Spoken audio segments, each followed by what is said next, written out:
Welcome to your deep dive. Looks like we're diving into crucial conversations today, huh? Yeah, those make or break discussions. The ones that can impact, like, everything, relationships, careers, the whole shebang. And we've got excerpts from that Crucial Conversations book. Looks like that's the go-to guide for this stuff. It seems like it, yeah. I mean, it's got endorsements from everyone, CEOs, senators, like everyone's talking about this. Well, that's why I'm excited about this deep dive. It's not just summarizing a book. You know, this is like a universal struggle, like when your brain just freezes even though you know what to say. Oh, yeah, totally. Yeah. The book talks about how our brains are basically wired for survival, not these super nuanced conversations. Right, like caveman brain trying to handle a performance review. Exactly. It's like hitting the panic button when what you need is like a scalpel. The authors even say mastering these conversations could be like a matter of life or death. Wait, seriously?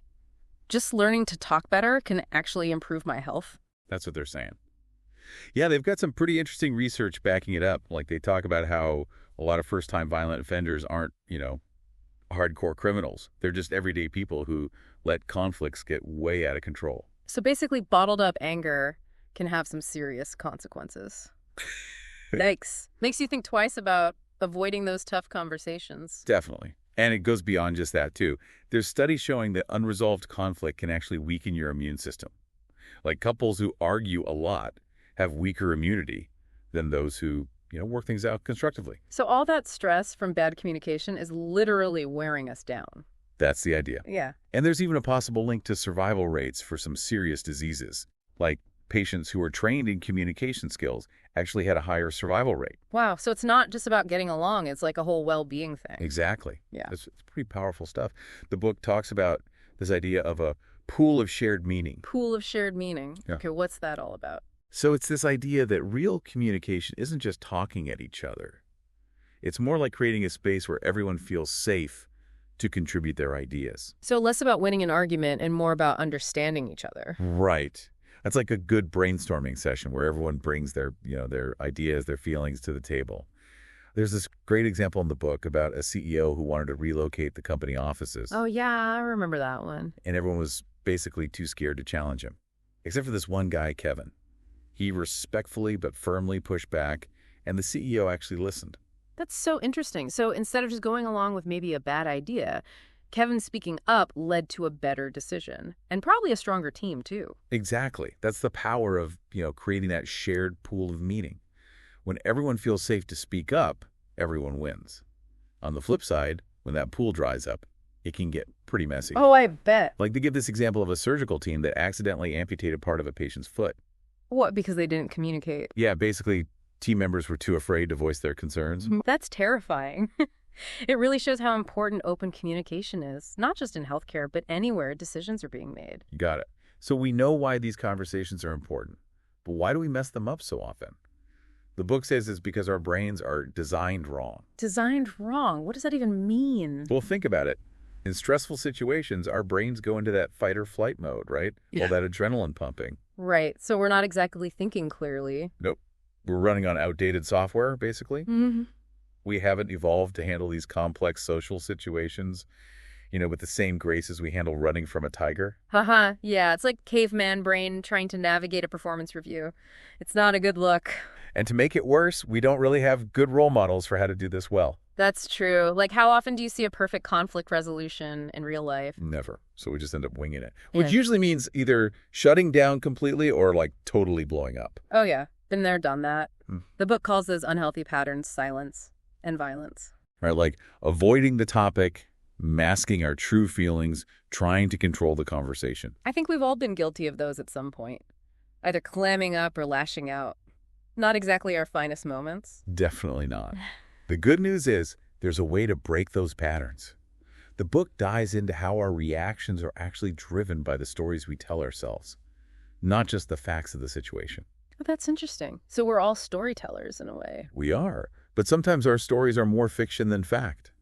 And those stories, even if they're not accurate, they fuel our emotions and drive our actions. So basically, our feelings aren't always based on reality. It happens all the time. Huh.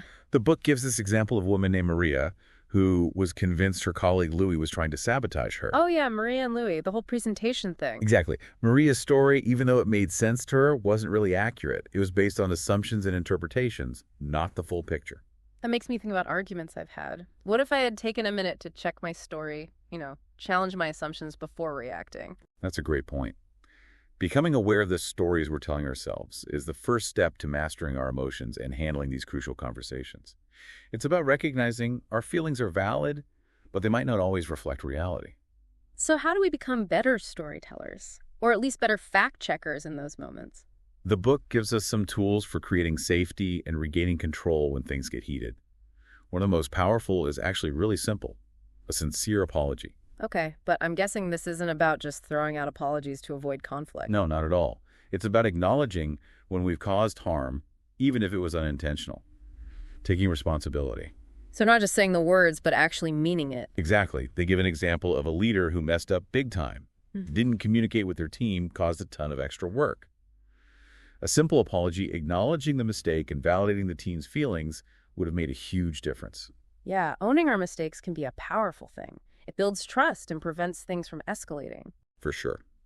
And when it comes to sharing sensitive information, they talk about this technique called contrasting. It's a way to clarify your intentions and avoid misunderstandings. Contrasting. Okay, I'm listening. So let's say you need to give tough feedback to someone who's always late.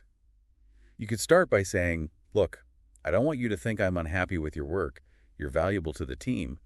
But this tardiness is becoming a problem." So you're basically acknowledging what you don't mean before addressing the actual issue. Exactly. It's like setting the stage for a more productive conversation. You're separating the problem from the person so they don't feel attacked. This could be so helpful in any conversation where there's potential for misunderstanding. Wholly. And this is just the tip of the iceberg. There's so much more to explore. I can't wait. This is already so insightful. We've covered why these conversations are so important, why we struggle with them, and some really powerful techniques. I'm excited to dive deeper into more tools and strategies. Okay, so we left off talking about creating safety and clarity in those conversations. But what about when you're talking to someone who's just plain wrong? How do you handle that without it turning into a huge argument? That's the age-old question, right? Yeah. Tempting to try to correct them, prove your point. Yeah, like, I'm right, you're wrong. Exactly.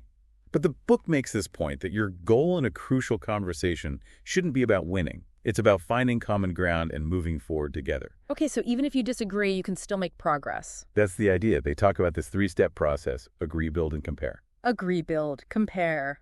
I like it. Tell me more. So first you start with agree.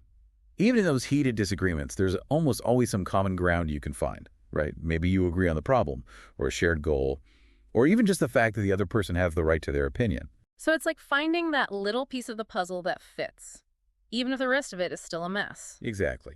It helps build trust before you tackle the harder stuff. Then you move to buildro.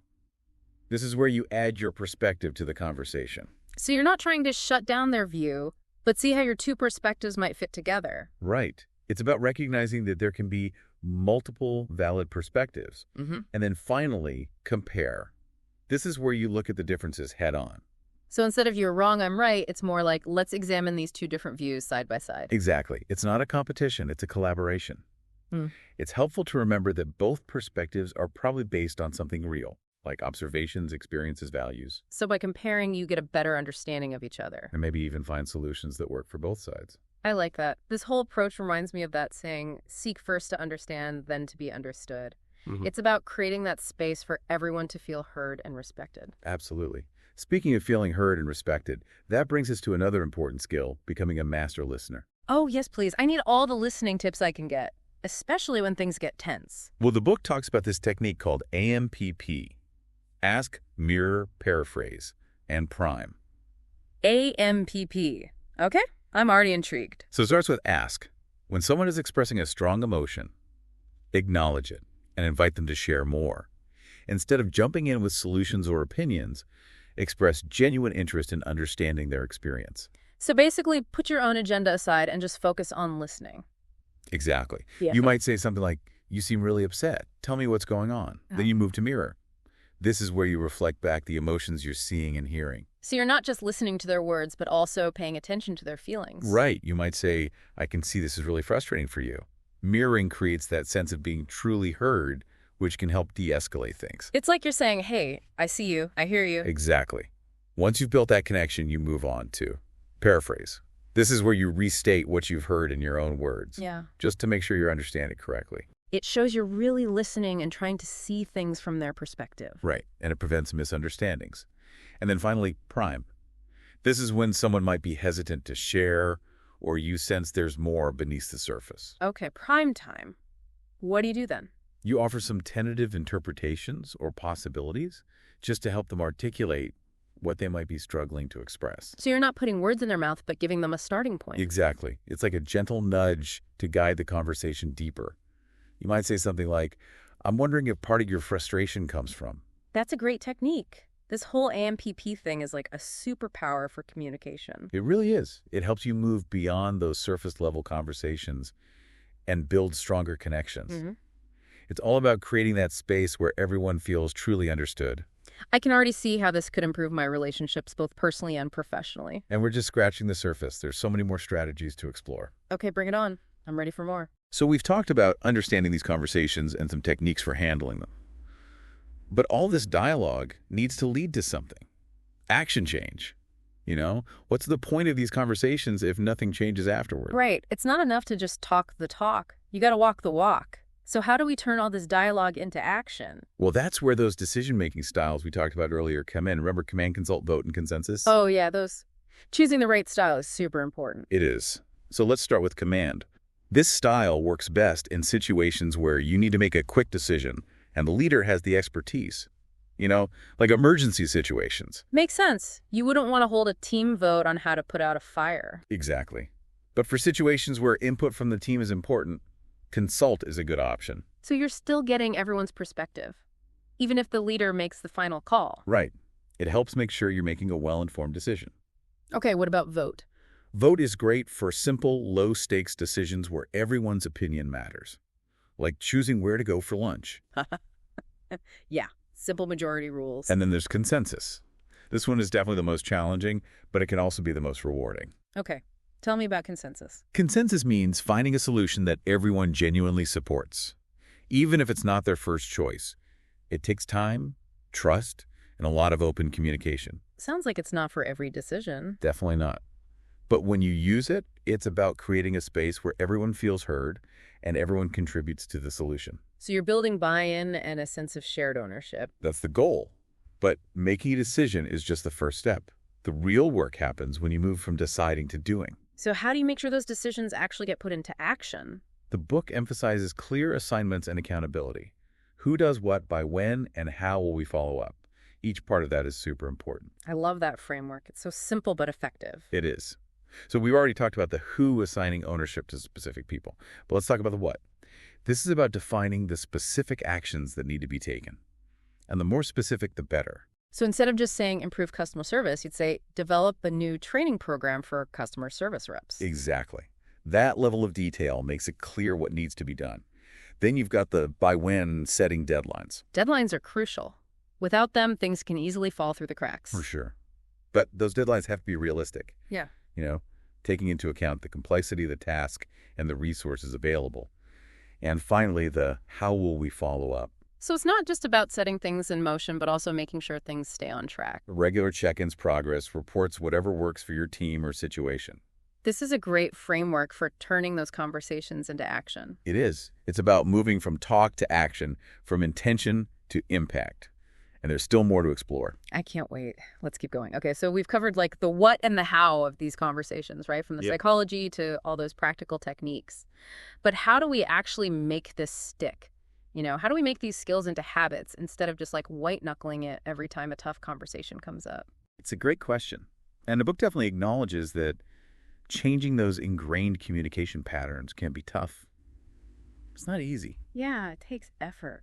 But they do offer some really helpful strategies for making those changes last. You know, so you're not just relying on willpower every time. Give me those strategies. I need all the help I can get. Well, one thing they emphasize is focusing on one skill at a time. So instead of trying to change everything at once, pick one technique like that state model we talked about and practice it until it becomes second nature. So it's kind of like learning a musical instrument. You don't try to learn every note at once. You start with the basics and build from there. Exactly. They even suggest creating a learning plan, like a personalized roadmap for developing these skills. Okay, I like that. It's like a training schedule for better communication. What would that look like? Well, it could include setting specific goals for yourself. Like, this week I'm going to focus on using the contrast technique. And then think about specific opportunities to practice. Like, okay, I'm going to use it when I give feedback to my team member on Tuesday. So it's about taking those abstract ideas and making them into concrete actions. Right. And having a system for tracking your progress. That way you can see how far you've come and stay motivated. That makes sense. What else? It also helps to surround yourself with support, you know. Tell people about your goal of improving your communication. So like a built-in cheering section for better communication. Exactly. And maybe a few gentle nudges when you slip back into those old habits. And don't forget to actively seek out opportunities to practice those tough conversations. The more you do it, the easier it gets. It's like hitting the communication gym. Haha, I love that. And speaking of gyms, the book talks about creating a pocket card. A pocket card? What's that? It's like a little cheat sheet with the key principles and techniques you're working on. You can keep it with you to remind yourself of the game plan. No, that's a good idea. But where do you even keep a pocket card these days? It doesn't have to be an actual card. It could be a note on your phone, a visual cue, like a bracelet. Anything that helps you remember those principles when you need them. It's like having that little voice in your head saying, hey, remember to pause, breathe, use those skills. Exactly. And after those crucial conversations, take some time to reflect on how it went. What went well? What could you have done differently? It's like watching game footage after a match. Exactly. You can journal about it, talk to a friend or mentor, whatever helps you process the experience and identify patterns. So you're basically becoming your own communication scientist. Haha, I like that. And remember, it's a journey, not a destination. Mm-hmm. There will be times when you mess up, when those old habits come back. That's okay. Yeah, everyone falls off the wagon sometimes. Exactly. The important thing is to be kind to yourself.